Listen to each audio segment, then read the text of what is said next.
Welcome to a new episode of Mama Tales, a space where we share our stories, our truths, our fears, and accomplishments in this motherhood journey. If this is your first time listening, welcome. There are loads of episodes to binge on, so feel free to just check them out. Quick housekeeping before we get started with the episode. I made some changes on the website, so that's at mamatalespodcast.com. That should make it a lot easier to listen to episodes on there. So if you don't want to download a dedicated podcasting app or you find it difficult to listen to these episodes, just go onto the website, click on episodes, and you should be good to go. So the website is mamatalespodcast.com. I will link to it in the show notes of this episode. In case you did not know yet, this podcast is also on Instagram on the handle at mamatalespodcast. So do follow us there, and you can also find me on Instagram at Salimogure. That's SALLYMUGURE, where I share my day-to-day and a lot of podcast stuff as well, both this podcast and other podcasts that I really, truly love and enjoy listening to. So please do follow as well. Oh, something new and exciting. This podcast is finally on YouTube. And I think it's just another great platform to access the podcast. So if you love YouTube, just search for Mama Tales Podcast and subscribe. Currently, I'm uploading these audio episodes there, but I might maybe dip my toes into video podcast. Video is nothing new to me. I have done it quite a while. I've been a tech reviewer. I've been a travel vlogger in my past. Feels like it was a long time ago. Yeah. So I do love video. I just don't know if I have the capacity right now to do it, but hey, listen, I'll try my best.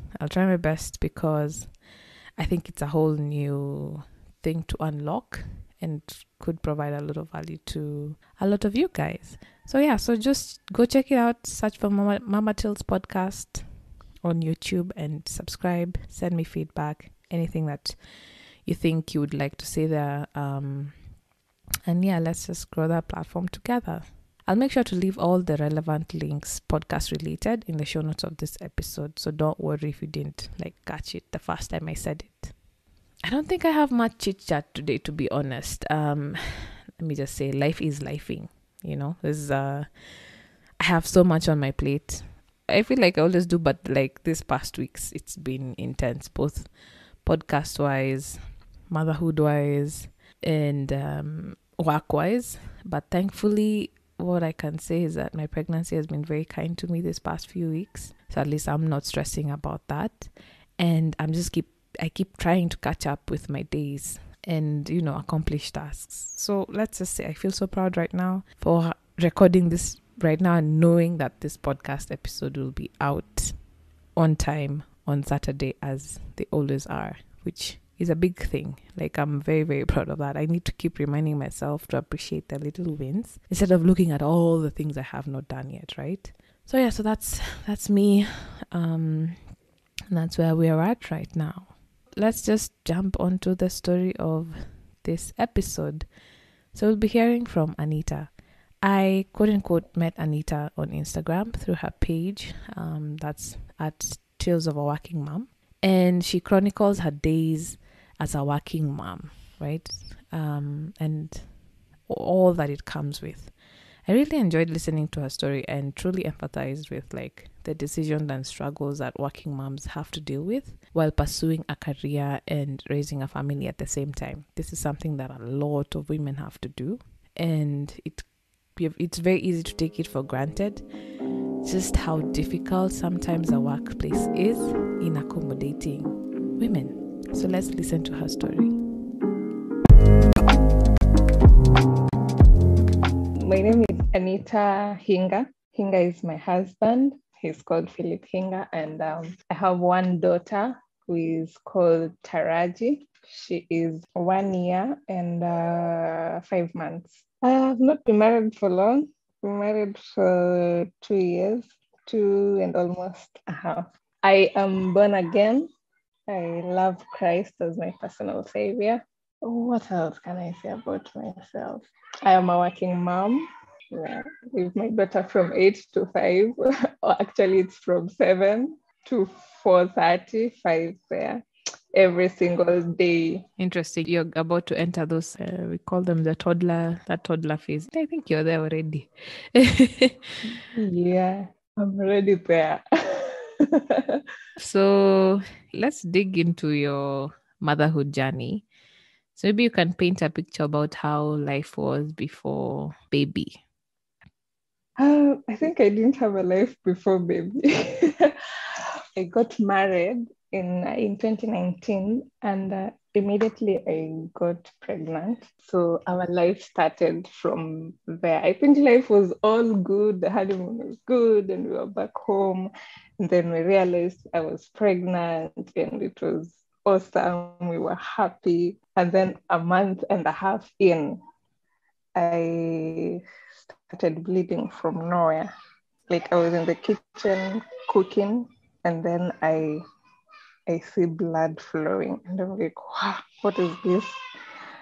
And mind you, when I knew that I was pregnant, we went to see a doctor who told us the moment you see blood, just know things are not okay. So rush to the hospital. And here I am, a month and a half in. We've just come from honeymoon. We are so excited. And I'm seeing blood.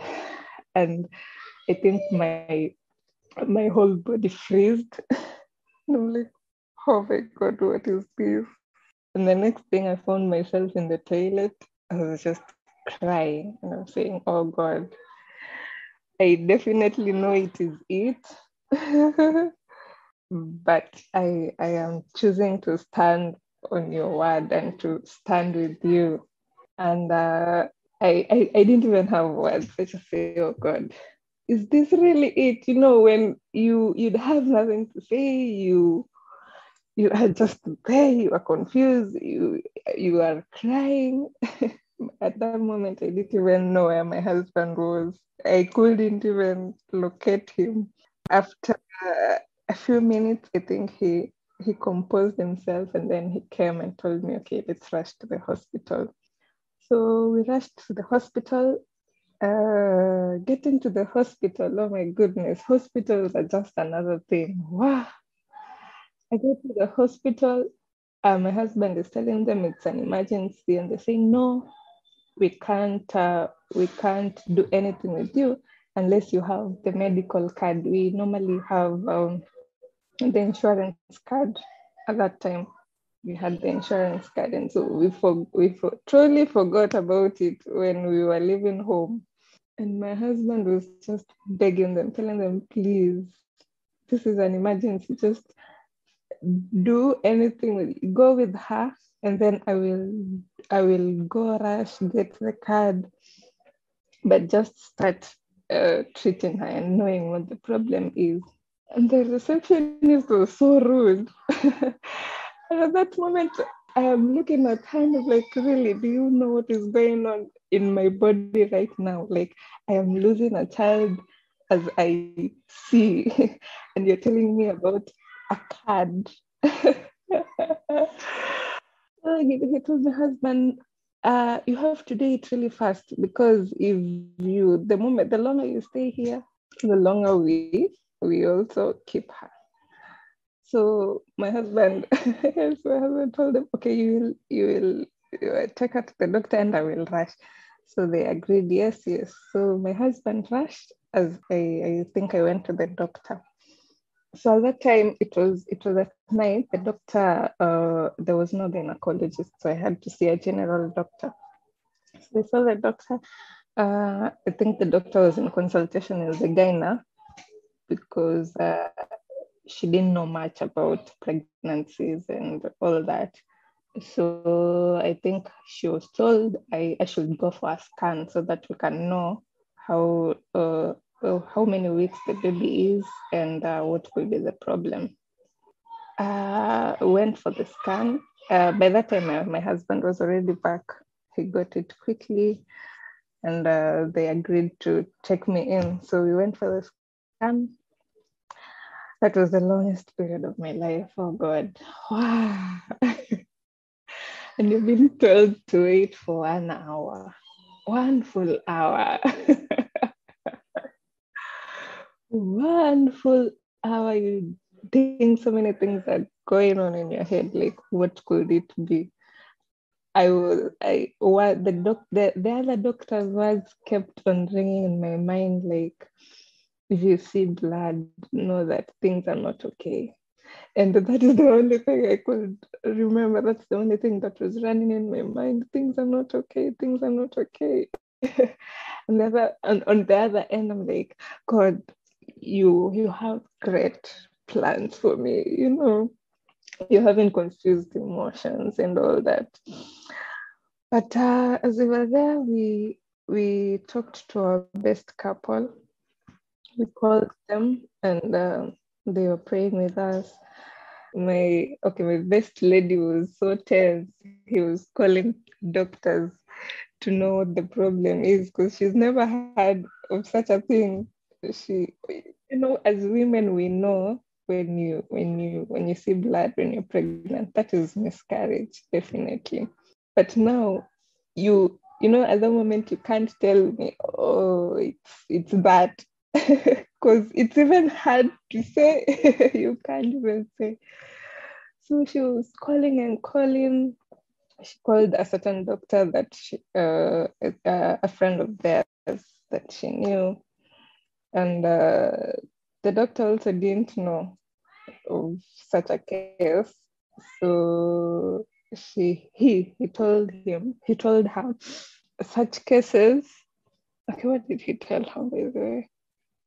He told her he's never heard of a case before, but let's just wait for the doctor's report so that he cannot tell her something wrong, because the word that he could have told her is the same thing she could have told me. So she just kept on telling me everything will be okay. She prayed with us.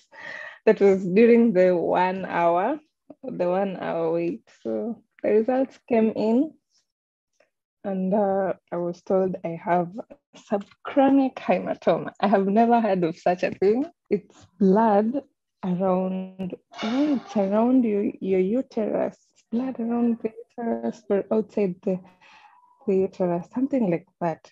But it was not affecting the baby in any way.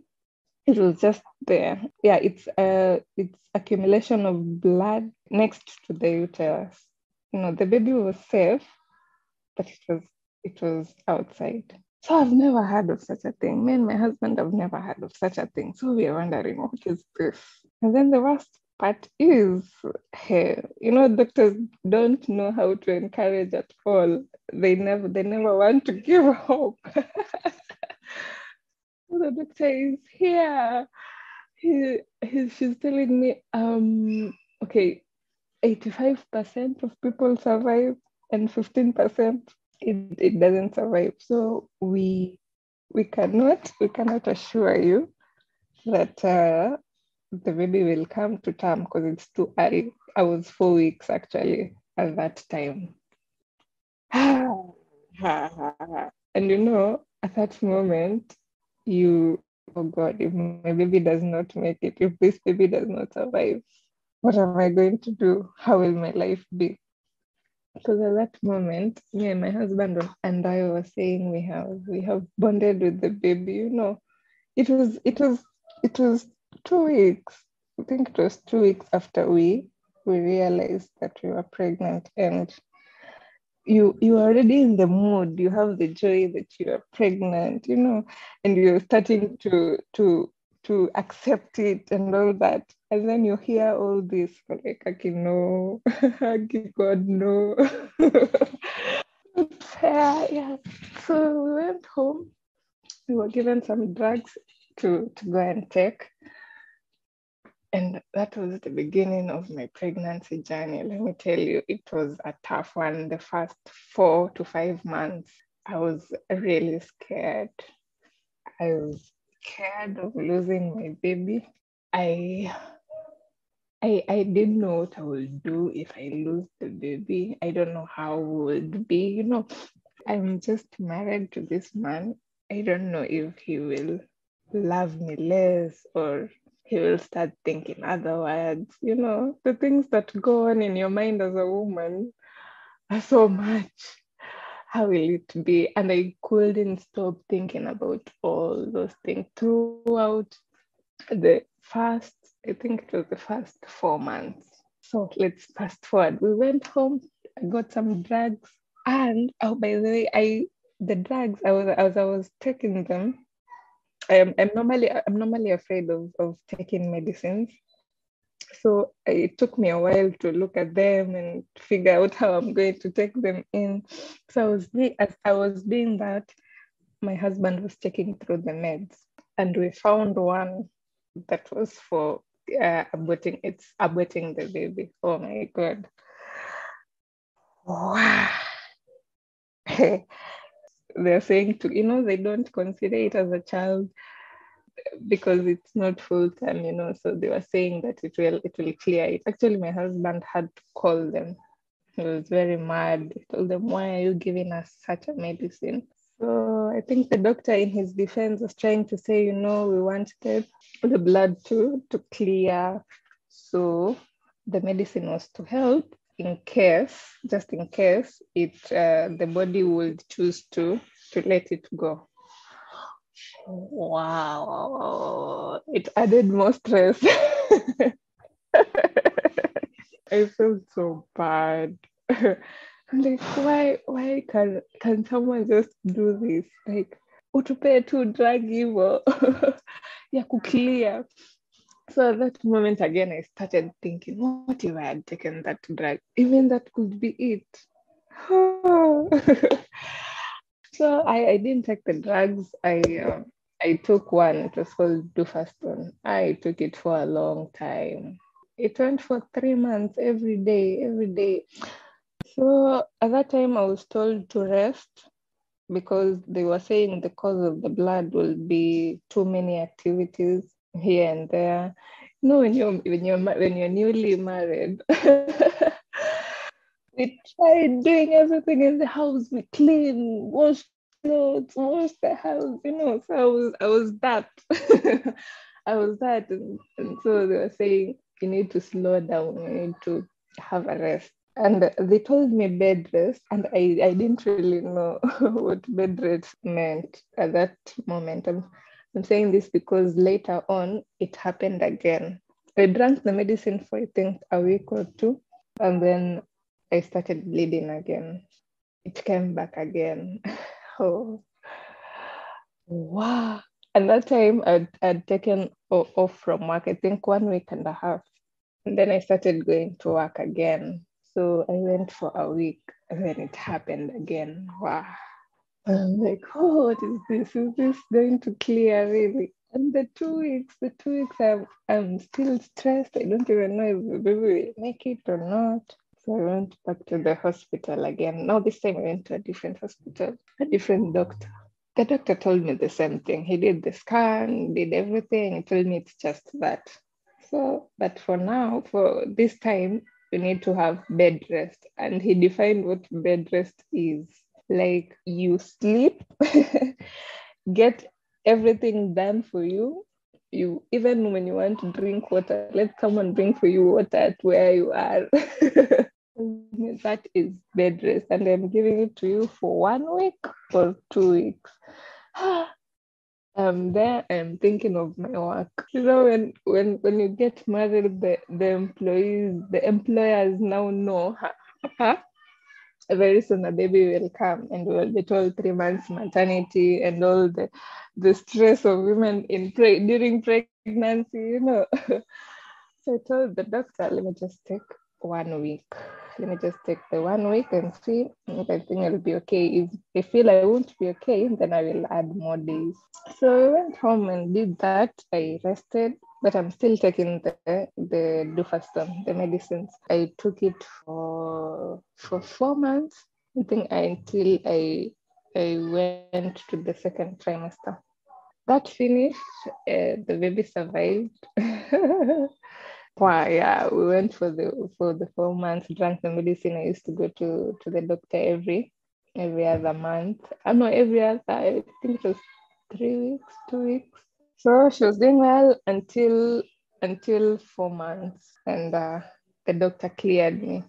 So let me tell you, when I was at work, My boss used to see me sleeping in the desk, and he would run, "What is wrong with you nowadays?" And I just used to tell him, "Just leave me alone, please."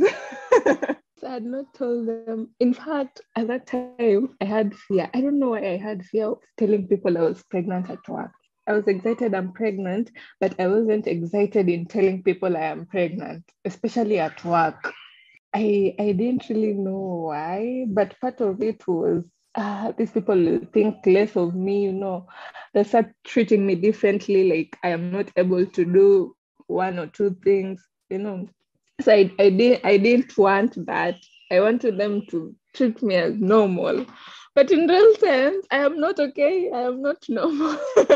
It affected me like the first 3 months. I think my employer, if he was asked if to rate me at that moment, at that time, he could give me 0 out of 10 because it was hard. I couldn't eat. I had heartburns. I felt like crying like the whole day. Good thing I had several women who we were with there. So they definitely suspected I was pregnant. Without me telling them, they just knew, this one is pregnant. That was the first 3 months. Work was horrible. I never used to look forward to going to work because every morning before I step out of the door, I had to vomit. And I had to go back, change before I go to work. So it was horrible. And here we are. I remember we are still newlyweds at that moment.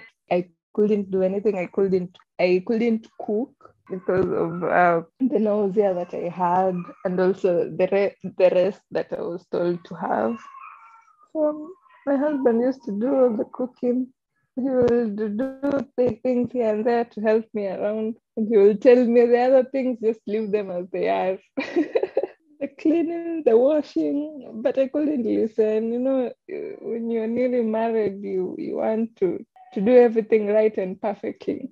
You want to wash around, you want to clean the room and everything. But for me, it got to 6 months and I said, I'm done. So from 6 months to 7, 8, 9 months there, I was okay. It was a walk in the park. Apart from being so emotional most of the times, I will get home and feel overwhelmed. Like work was too much. And here I am expected to cook. I have no strength. I am tired. I end up crying. I would cry and tell my husband I'm so tired. I just want this baby out. I'm tired. I can't do it anymore.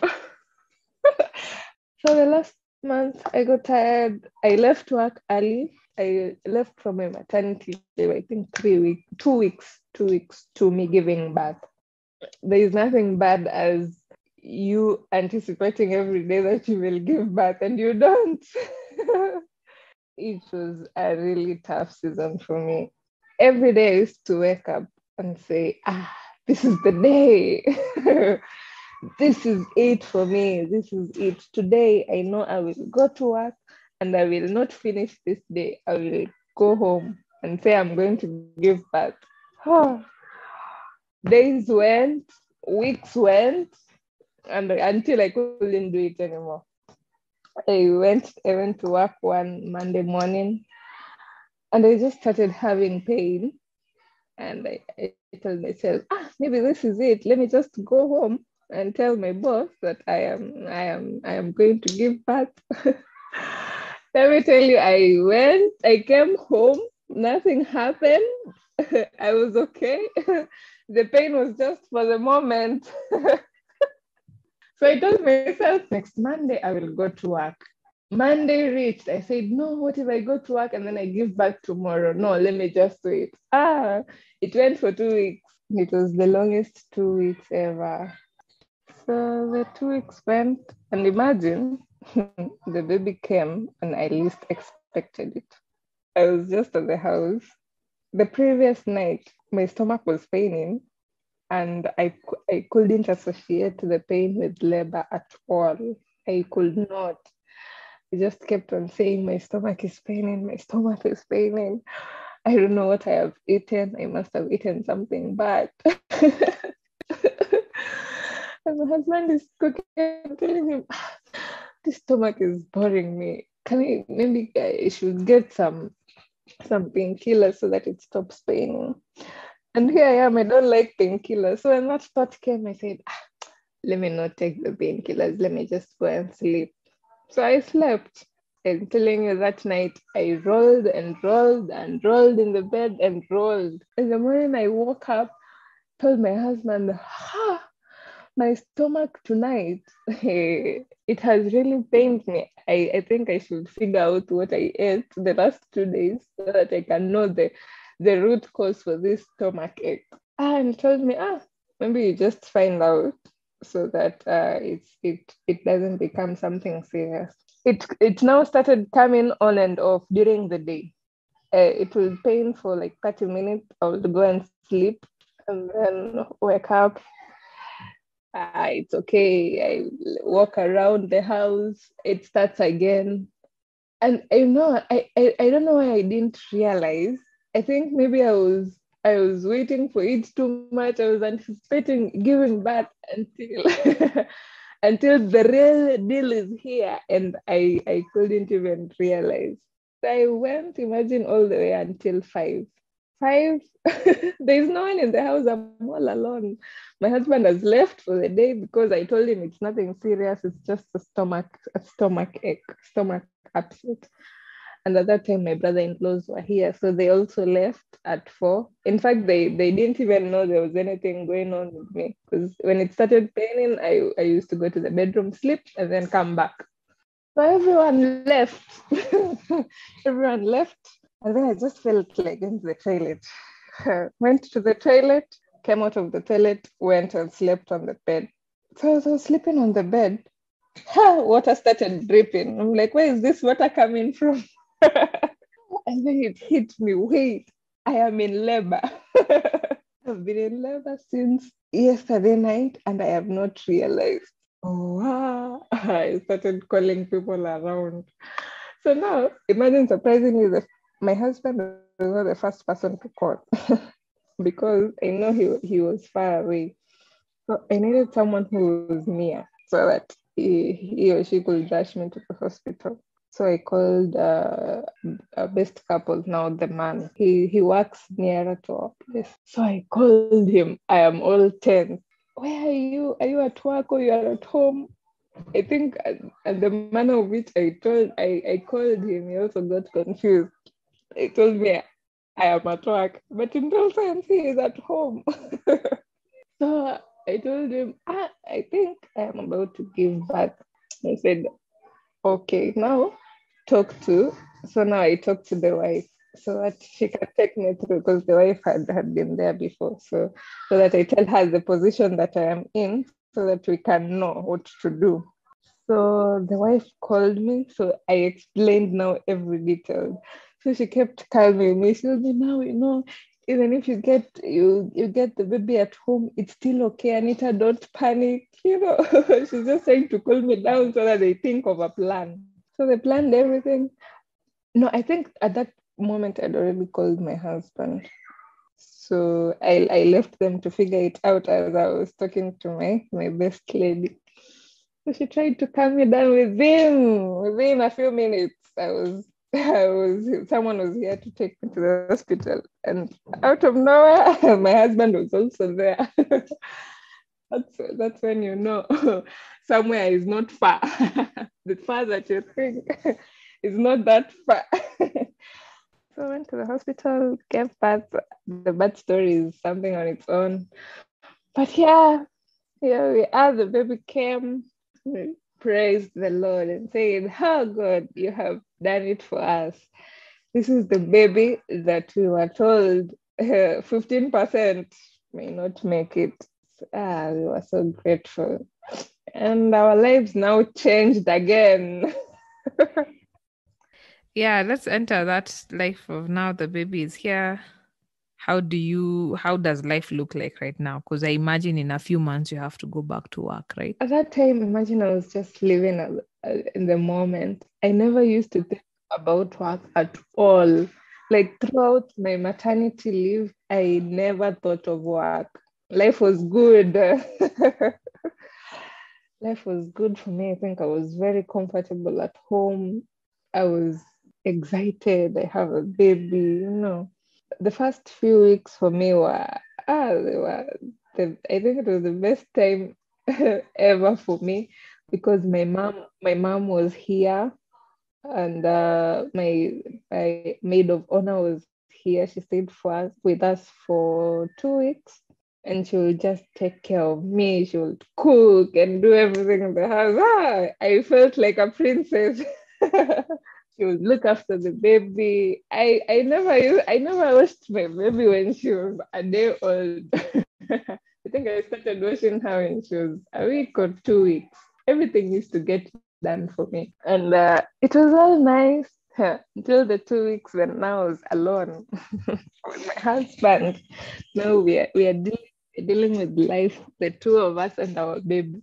But it was okay. We figured things out. For me, for the first 3 months were not, I couldn't say it was so hard for me because I used to live, I think, yeah, that was my slogan, to live one day at a time. Whatever I could get done, I would do. But I used to know my priority was the child. I would wake up, wash her, feed her. Every other thing could wait. The house, I never used to bother. The main important thing was my baby and myself. I went back to work when my baby was 2.5 months. Because remember, I told you I went for maternity leave earlier. So now the 2 weeks are being paid back here. And luckily at that time, I got a relative to come and stay with us. I didn't have enough milk stored. I started pumping, I think, when I realized, wow, I'm going to work in the next 2 weeks. That's when I got serious with the pumping milk. My husband would tell me, pump milk, pump, or else this baby will take none. And I was tired at night. I couldn't just wake up at night and start pumping milk. I was so exhausted during the day. I didn't know that would be my stress when I start going to work. Wow. I was really stressed the first few weeks because the baby, I've not introduced the baby to solids, and I didn't want her to take none. I preferred doing exclusive breastfeeding. But here I am. I have how many more months to to introduce solids? 3.5. I think it was 3.5. Yeah. That was my major stress at the moment. How would I be able to keep up? So I tried. I would pump in the morning before I go to work, ensure I have fed her, ensure she has milk during the day. And then I would carry my pump to work. At 10 o'clock, I would go to the toilet. Thank goodness our toilets, okay, they were clean, but this is baby's food. It's her food, and you're doing it in the toilet. I had no option. That was the only place I could go. There was nothing. In fact, no one knew I was even pumping milk. It was not even anyone's stress, by the way. I am a breastfeeding mother or what. I would sneak out for, I think, 30 minutes, 30 to 40 minutes. I would go out, go pump, toilet, so that I can take the milk to her at home when I go home at 12. Luckily, my boss allowed me to go home at 12. So the first month I tried, and then my bank was now empty. Now I was living hand to mouth. Those were the toughest days. Wow. And then, I think there's something with stress and breastfeeding. They don't get along. Wow, my milk reduced. I am having stress at work. I couldn't get time to pump. Will get home. I am tired. I don't even feel like pumping. I would cry and tell God, what life is this now? Because my desire was to exclusively breastfeed, and here I am struggling, trying to juggle work and baby, and even just throughout the night. Because my baby, by the way, used to sleep through the night. That is something I am forever grateful. She would wake up. She would sleep at maybe 10, which at that time I was also sleeping at the same time, so it was okay. And she will wake up maybe at 4 or 5 to feed, and then she will just go to bed. So 4 5 is already in the morning. It's even okay. Yeah, but now here I am. I have to pump. I have to pump twice in the night. So I'll wake up at 1, and then when she wakes up at 4, I have also to pump. Well, as she breastfeeds on the other side, I pump on the other side. So I'll go to work. Well, I was tired, and work was just a lot, surprisingly, during that season. And then I got promoted, and I'm like, wow, God, am I supposed to be happy? Am I supposed to be sad? Because with promotion comes a lot of responsibilities. Here I am a new mother, just trying to figure things out. As it is by itself, I am struggling during the night to pump, and then being able to keep up with work, and then promotion. It was just not making sense. Someone would think I am ungrateful, but I think any mother would relate. How do you even? And being I was being promoted to a managerial position. And as a manager, you have to be there for your team members. So imagine on days where you want to take the baby to the clinic. Ah, I used to get stressed out. I did it once, told my boss I'm going to the clinic, and he was like, okay, okay. That look you're given, so you've already started. And then I went again, and then I think there was a time I had no house help.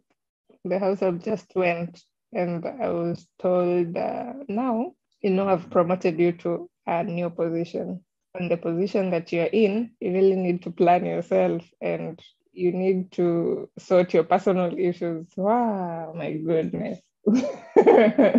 He didn't want it to come out badly, but it came out badly.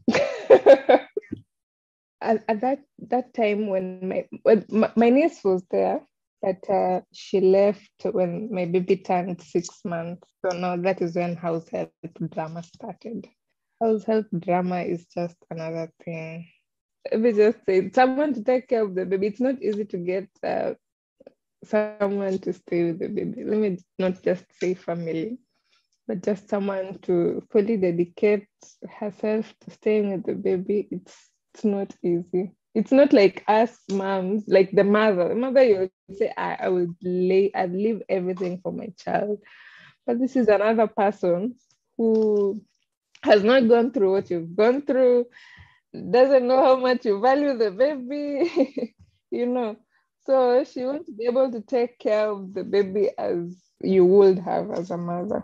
And it wouldn't have any effect on her if she decides to wake up and go. So house help drama, I started house help drama again. I would take days off from work, and my employer started getting bothered about it until there was a time he talked to a friend of mine, and said, do you know Anita?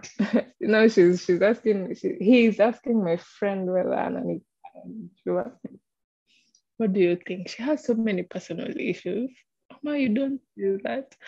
And imagine the personal issues he's talking about as me going to take care of my baby. Because the only times, let me tell you, I will take off is when I'm taking the child to the clinic, when I have house help drama. I never used to take leave at all, like to just rest and do my, no, it was everything to do with my baby. And that used to beat me up, and I used to get bothered by it. I will tell God, okay, God, you know, I have never taken a day to stay home. It's all because of my child. Because the house helps gave me their drama until it reached to a point where I was asking myself, God, am I really supposed to be working? Am I really supposed to be a working mom? Because this I can't handle anymore. I am tired. I have thought of leaving work several times. The worst one that I had, and that is after having several of them, was one who was not feeding my baby. Wow. And she was a mother. Imagine a mother. You see, when people tell you you go for a mother will take care of your kids because these young girls don't stay. I said, okay, let me try because all my other households have been girls. So let me try a mother, maybe things may work out. Why I got so disappointed. My baby would feed on porridge from morning until 2. The baby has just taken porridge. And it's not that there is no money. Money is there. Like there was everything. Food was there. I normally ensure that I have, the basic things for cooking, the rice, unga, and everything, so that the house help does not have to get trouble going out and doing what to get food. So everything was just in the house. It was just laziness. And I wondered how. Why would you do that? And my husband suspected it, and we will just you brush it off because you've not gotten her red-handed. Like right now she has not eaten. So it disturbed me for a while because we noticed it the first time, the second time, and then my baby just, I think their spirits didn't get along because when either of us would get home, my baby will start crying. She would cry and she would not want to see the lady at all. Like you tell her, baby, go to auntie and take this. Why? My baby would run. She will even start crying. So I think adding 1+1 and just seeing all those little stuffs, it started getting to me. And I started praying. I said, motherhood, you have to go on your knees. You have to go on your knees. I started praying and telling God, God, if I release this girl right now, I will be forced to take off again at work. And if I take off at work, I don't know how I will start doing that at the first place because my boss, at that moment, I felt he doesn't understand me. And this is bothering me. What do I do now? Do I tell this girl to go away and stay without help? And then what will I do at work? It used to eat me up the first day, the second day. So I think I just got wisdom. I said, let me handle things as they come first. Let me prove, let me know, let me be sure that she's not taking care of the baby well, or the things that I was thinking are true. So one day I just decided, let me come home. Let me come home for lunch early. I came home at I think 1:30 and found my baby has not eaten. And that was it for me. 1:30. So I asked her, so what are you planning? Because it's different when it's 1:30 and someone is preparing food. You'll understand. Yes, there's potential. It's 1:30. There's no signs of doing anything in the kitchen. I asked her politely, what has the baby eaten? Akasema, no, she's just from taking porridge. It's 1:30. She's from taking porridge. How? So at that moment, I knew she's feeding on porridge throughout. Because in the morning when I leave, the baby is being given porridge. And then I told her at 10 o'clock, around 10 o'clock, ampatie juice, fresh juice. And then at 12:30, latest 1, from 10 to 1, those are 3 hours. The baby must be hungry. At least latest 1, akuya shampea chakula. Wow. So it's 1:30, nothing. So I'm wondering, 1:30, she starts cooking. When will the food get ready? And my baby is here, she's angry. Imagine when I got home, my baby ran to me and she breastfed. She fed. I even lacked words. Me talking to her was after my baby had fed, and I felt she was okay. And that is when I started talking. I just composed myself and said, let me be calm because I was going back to work. And I don't know what would happen in the 3 hours that I would leave them until 5. So I composed myself. I talked to her well. So what are you planning to do? Are you going to cook right now? Why have you cooked for her late? No, just getting to know like why she has done that. But imagine she had nothing to say. She said, she's taken porridge right now. And mi niliona ako sawa. Nikasema okay, lakini sijafurahia. I just told her that and then I went to work. I stepped out of the door. I told God, please protect my child. Because if this woman has known I am not happy, what's the thing that she can do to my baby? And I just told God, protect her until I get home and just let the girl go. I called my husband immediately and told him, this lady is going home today. The husband is like, what is happening? What's up? Why have you decided your mind so suddenly? And it's 1:30 and the baby has not fed. Plus we've been okay. The reason for her going home was not the baby being not fed at that day only. It's because we had seen things happening, but we couldn't prove. It was based on thoughts. So we couldn't prove that this is what she does, but kuna those little things that you see and you say, let me ignore. So I think that day when that happened, it was just an assurance. And if this has happened today, then all the other things have been happening, definitely been happening. So I got home, told her at night. I told her I was not happy. I've been noticing a few things here and there, and I am not happy. Do you know she apologized? At the back of my mind, I didn't want so many stories with her, but at the back of my mind, I was like, you knew you were doing something wrong. Why were you doing it? And you are a mother. She was a mother to 2 kids. I don't know. Maybe she was lying to me. Yeah, because mother to a mother, you can't do that to another woman. That is hard. So I can imagine you were just like wondering if you should really be working or not, yeah? But every time that thought came, I will tell my husband and we will not be on the same page. So I will go back to God.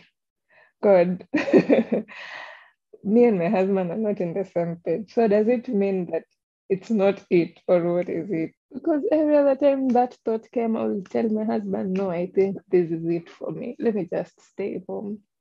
My husband will tell me, no, I just work because this is just for a moment. The baby will grow up. You just work. I know you have a passion for working. You cannot always kaa home. He used to tell me that I'm sumbua. I will tell him, nataka kwenda job, sijui nifanye hivi, sijui nifanye hivi. So wewe just work because I know it's not your stronghold. I never used to understand those words. Like, why are you telling me it's not my stronghold? This is me wanting to stay with my baby and keeping our home so that it can save us from all this drama. But I told God I won't fight it anymore. I will just go one day at a time and see how it goes. So I released her. I took off from work. And I think at that moment I didn't want to care. I just said, let them think what they want to think. Because now what am I going to do? There's nothing I can do. I have no a close relative. Okay, my mom is here, but my mom also has a job. So I cannot inconvenience her all the time because the other house helps I've inconvenienced her here and there.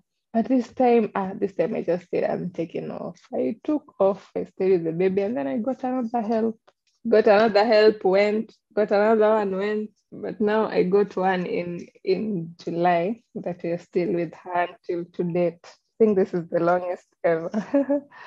And imagine things started to be okay. I was even performing well at work.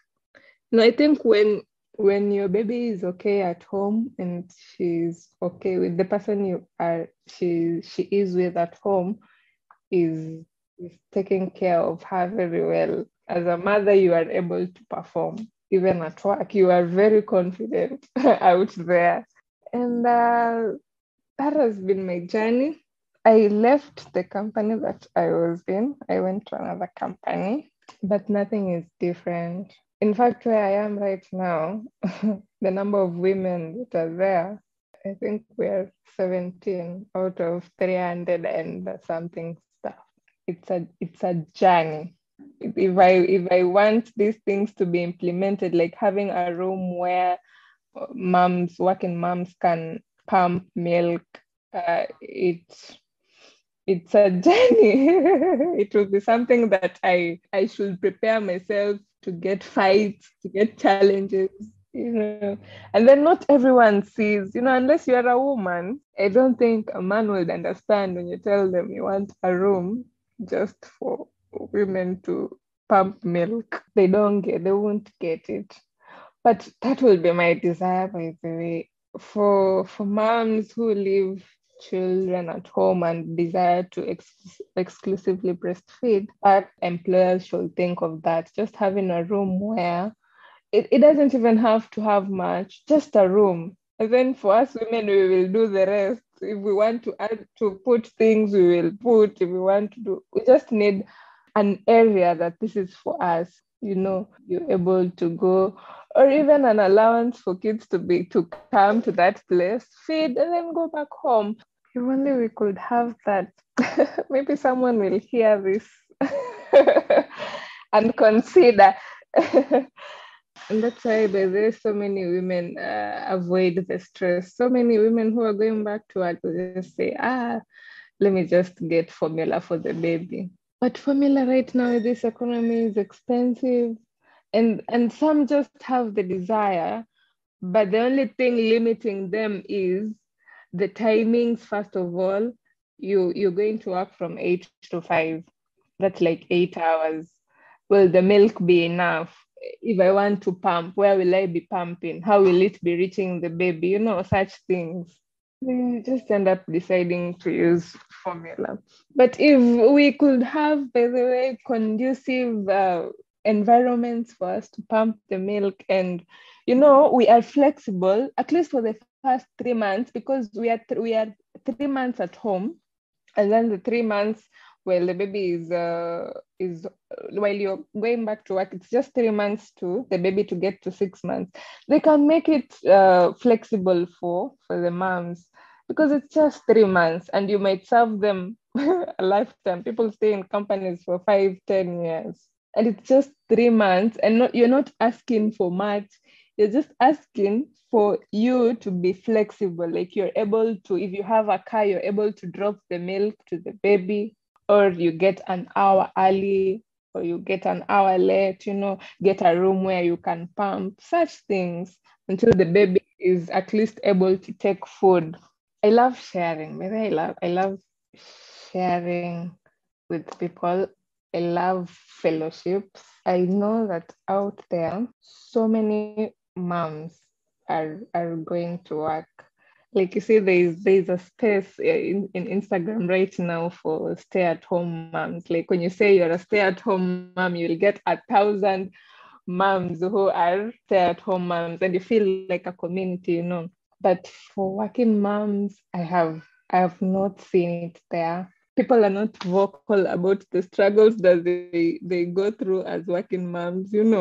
People need to know that we're together in this. We are going through struggles also as working moms. It's not easy. I said, let me be the one to start, and then and hear out other women also on their journeys. But I am not really focusing it on working moms. I also do faith and just day-to-day life, career. I don't know, children just come with blessings. They change your life. I am telling you, I was not the same. I used to juggle home and work. I became a hard worker. That in that season where I have my small baby and I've been promoted at work, I felt like I need to do this for my baby. I don't know why we feel like we owe it to our children to work hard. Like for me, even in that season, I felt like, God, I know you've done it for me because this child has come with blessings. This child has come with so many blessings, and I will work hard. And children, by the way, they shift your mind, they make you grow and look things at a different perspective.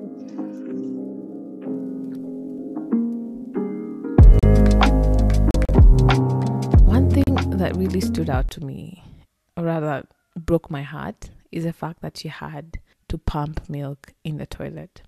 And I don't know, sometimes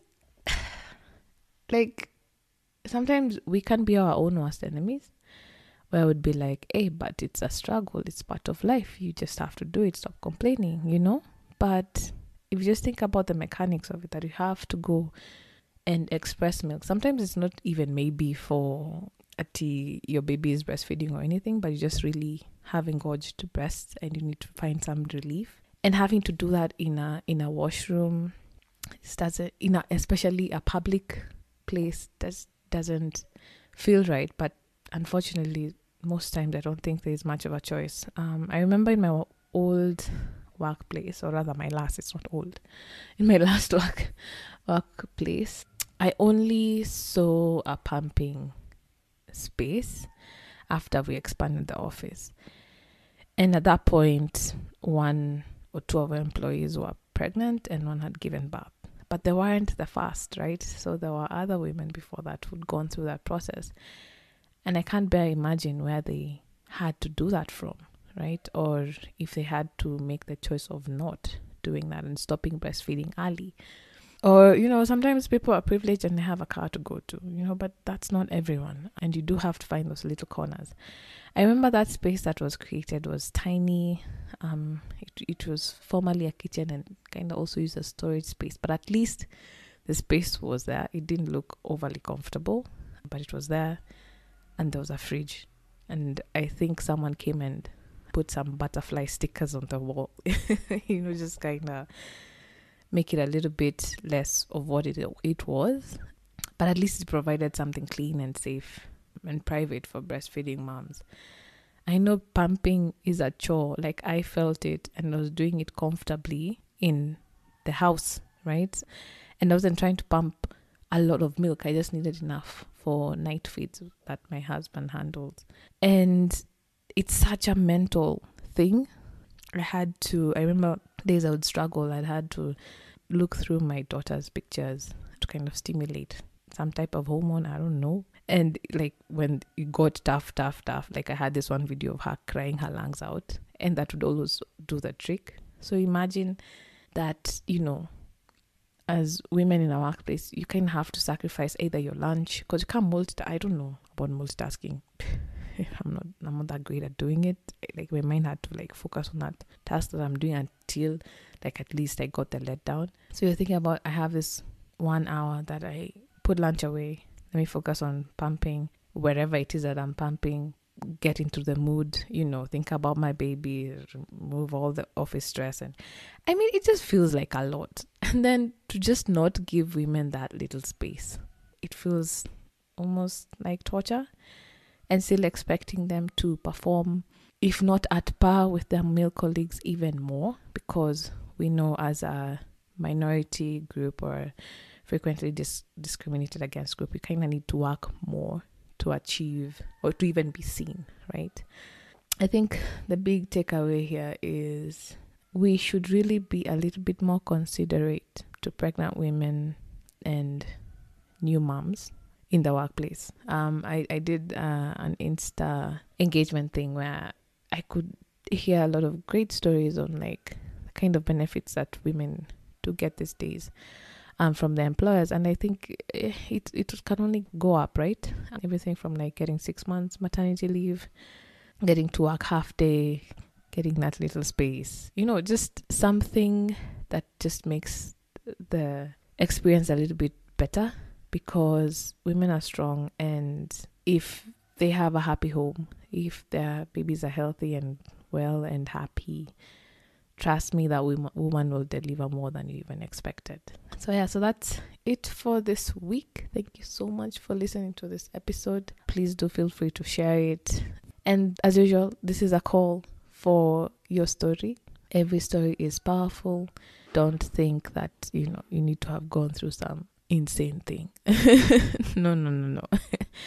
One thing I learned in this motherhood thing is that, man, our experiences are so unique. And we can each learn from each other, no matter what your experience looked like. So yes, feel free to share your story. Let me know either via DMs on my social media pages. You can find them linked below. There's also a quick handy form that is linked in the show notes of this episode that you can also just click through. And yeah, you can also reach me on email at mamatalespod@gmail.com. So see you in the next episode.